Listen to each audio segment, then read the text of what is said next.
अगर आप मुझसे पर्सनली मेरा मेरा पर्सनल व्यू जानना चाहें पार्टी सेट के तो I would now like to see chairman Bilawal साहब आइदर प्रायोरिटी होगी और प्राइम मिनिस्टर ऑफ पाकिस्तान बने ठीक है। और पाकिस्तान को सर करें, क्योंकि जो उनको जो कैलिबर है, उनकी जो रीच है, या जिस तरीके से वो अपने आप को प्रेजेंट करते हैं, वो एक स्टेट्समैन के लेवल पर हैं और उनका मुनासिब दर्जा जो है, मुनासिब जो उनको सूट करता है, वो पाकिस्तान के वजीर आजम का पोस्ट है।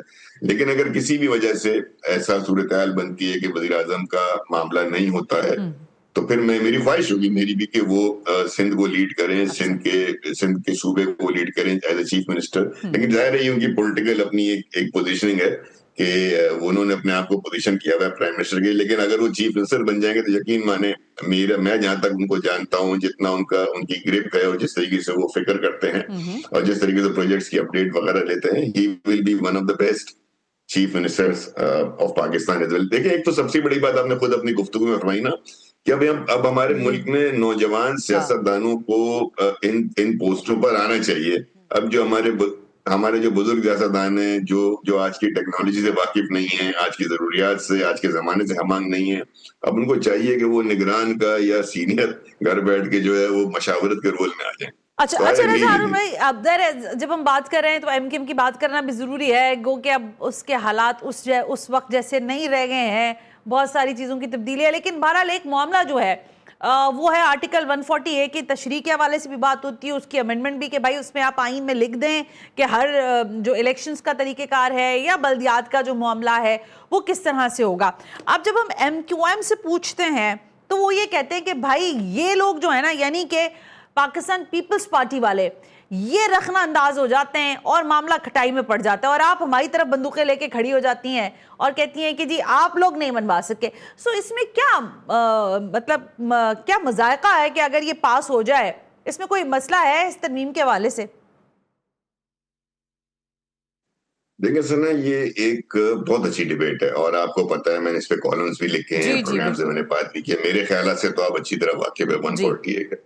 मैं समझता हूँ किसी भी मुल्क में जमहूरियत को फरोग देने के लिए और बुनियादी ग्राउंड्स के ऊपर जमहूरियत को मजबूत करने के लिए सिवाय लोकल गवर्नमेंट के निजाम के कोई दुनिया में निजाम नहीं है। और जमहूरियत को फरोग करने का मतलब हमारा ये नहीं होता कि किसी इंफरादी लीडर को फरोग देना है या किसी एक पार्टी की बात कर रहे हैं। ग्रास रूट लेवल से जो सियासतदान अगर उसमें एम्पावर्ड होता है, वो काउंसलर बनता है, यूसी चेयरमैन बनता है, टाउन चेयरमैन बनता है, तो उसको फिर उसको अवाम के मसाइल का इदराक होता है, क्योंकि फर्स्ट हैंड डील कर रहा होता है वो। और अगर वो सियासतदान उस रूट से नहीं आ रहा, कोई भी सियासतदान यूनिट लेवल से, यूसी लेवल से और अपना टाउन लेवल से अगर ऊपर नहीं आ रहा, एमपीए एमएनए वजीर नहीं बन रहा, तो यकीन माने कि उसको तो पता ही नहीं है कि जिन लोगों की नुमाइंदगी कर रहा है, जिन लोगों के मसाइल की वो बात कर रहा है, उनके मसाइल क्या है, क्योंकि वो एंगेज ही नहीं रहा उस स्टेज के ऊपर। तो लोकल गवर्नमेंट तो इतना ज्यादा जरूरी है जमहूरियत के लिए। मैं ये समझता हूँ कि हमारे दोस्त जो है एमकेएम के, खैर अभी तो उनको फिलहाल अभी तो लोकल गवर्नमेंट तो बहुत दूर की बात होगी ना, अभी तो उनके अपने इंटरनल इश्यूज एंड मैटर्स ऐसे हैं जो कि बड़े एम्बैरेसिंग है किसी भी सियासी जमात के लिए, खास तौर पे एमकेएम जैसी मुनज़्ज़म जमात के लिए। ये जो एम्बैरेसमेंट है, ये आपस में जो बयानबाजी हो रही है, पब्लिक उसका डिस्प्ले हो रहा है, इससे किसी को फायदा नहीं हो रहा और इसका कोई रिजल्ट भी निकलेगा पॉजिटिव। जहां तक आप बात करें कि जी 140A को आईनी तहफ़्फ़ुज़ देना चाहिए, उसके पास एक आईनी तहफ़्फ़ुज़ एक तरीके से तो है, बड़ा कमांडिंग आर्टिकल है 140A, लेकिन उस 140A के बाद आइन के अंदर उस लोकल गवर्नमेंट की तशरीह नहीं की गई और उस तशरीह करने के लिए एमकेएम ने और गालिबन एक और जमात ने भी एक आईनी तरमीम जमा करवाई हुई है। अब बिलावल भुट्टो साहब का बयान जब 27वीं आईनी तरमीम मंजूर हो रही थी तो फ्लोर ऑफ द हाउस बड़ा अहम बयान था और उन्होंने फ्लोर ऑफ द हाउस ये कहा था, आप उसकी रिकॉर्डिंग देख सकती हैं, कि उन्हें 27वीं आईनी तरमीम के वक्त 140A या लोकल गवर्नमेंट के हवाले से कोई मुसव्वदा नहीं दिया गया, वरना वो उस पर जरूर बात करते। उन्होंने फिर फ्लोर ऑफ द हाउस इसकी तारीफ की।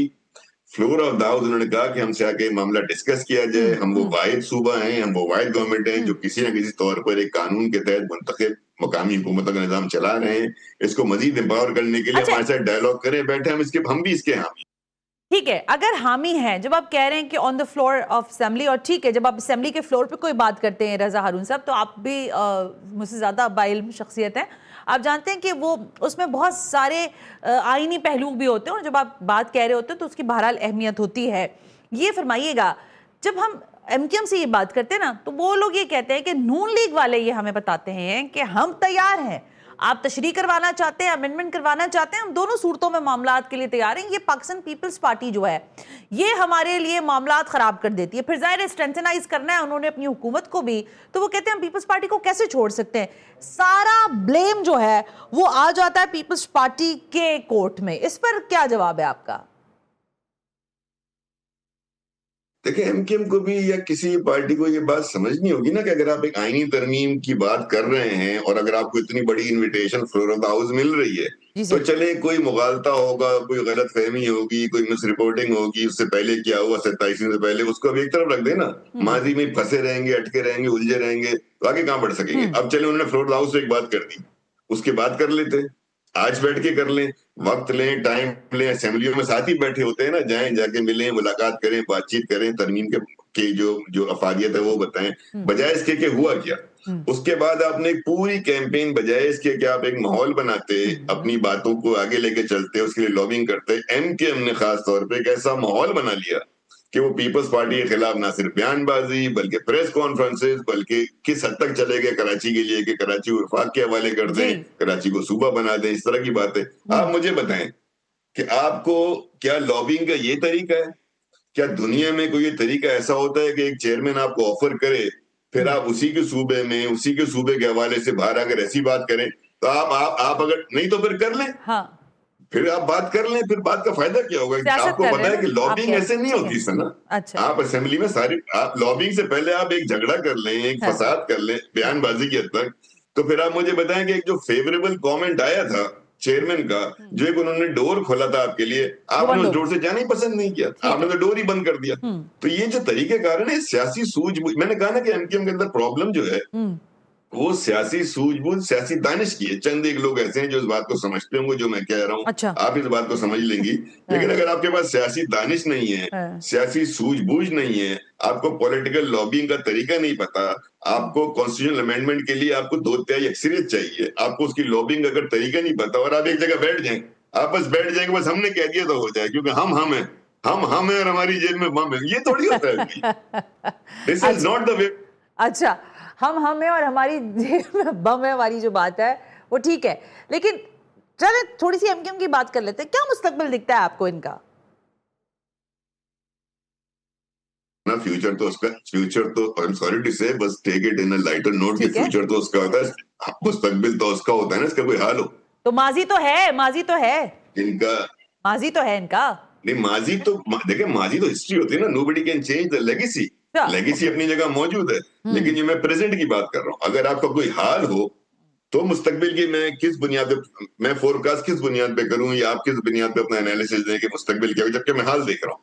ये तो आपने जैसे बताया कि बम भी हमारी जेब में, उसका डेटोनेशन स्विच भी हमारे हाथ में, और हम खुद ही दबाए जा रहे हैं उसको, वो तो अभी तक बम फट नहीं रहा। कोई टेक्निकल फॉल्ट आ रही है, वरना कोशिश तो यही है ना।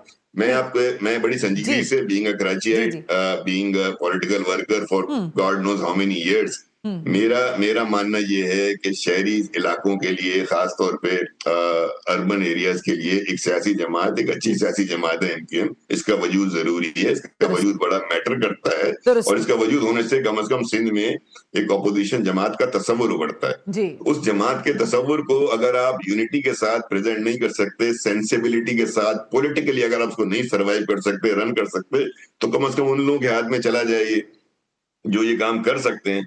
मौजूदा सूरत हाल जो है, ये बहैसियत देखे, मैं चाहता तो भी बहुत ज्यादा तनकीद कर सकता था। मैं भी बहुत एहतियात से गुफ्तगू कर रही हूं इसलिए। जी, इसीलिए मैं भी काफी एहतियात से काम ले रही हूं। मैं इसीलिए, देखिए, मैं पॉजिटिव बात कर रहा हूं। मैं नहीं समझता कि पीपल्स पार्टी भी ये चाहती है कि एमकेएम जो है ना वो कमजोर हो। पीपल्स पार्टी के लिए भी अच्छा है कि एमकेएम एक ताकतवर हो, लेकिन पीपल्स पार्टी के लिए ऐसी एमकेएम, या किसी भी जमात के लिए ऐसी एमकेएम, जैसी एमकेएम जिस कैरेक्टर के साथ, जिस कलर के साथ आज है, इसके लिए तो इसको दुश्मनी की जरूरत ही नहीं है।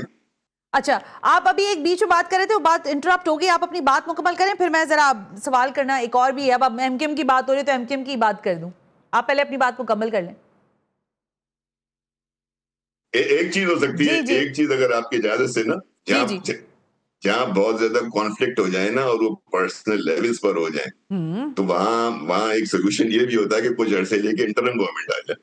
तो अगर ओ केयर टेकर अगर केयर टेकर अगर कुछ अगर तो केयर केयर टेकर टेकर अगर तो कुछ वक्त रजा तक भाई, संभाल लें इनके अपने इलेक्शंस तक। एक मिनट ना, केयरटेकर्स की बात की आपने, तो मेरे ध्यान में, मुझे जहां तक याद है, तो केयरटेकर गवर्नमेंट्स तो एमकेएम के अंदर होती हैं, आपको मुझसे ज्यादा इल्म है स्ट्रक्चरल पॉलिसीज और जो फॉर्मेशन ऑफ तंजीम है उसके बारे में, वहां तो है ना ये सिस्टम या नहीं है? मैं आपको बताऊं, सिर्फ सिर्फ आपकी इस बात को सेकंड करते हुए, नंबर 1 तो एमकेएम में कभी लीडरशिप लेवल पे ऐसे झगड़े नहीं हुए ना, ये तो ये हम सही बात है। क्लैरिटी कर लें।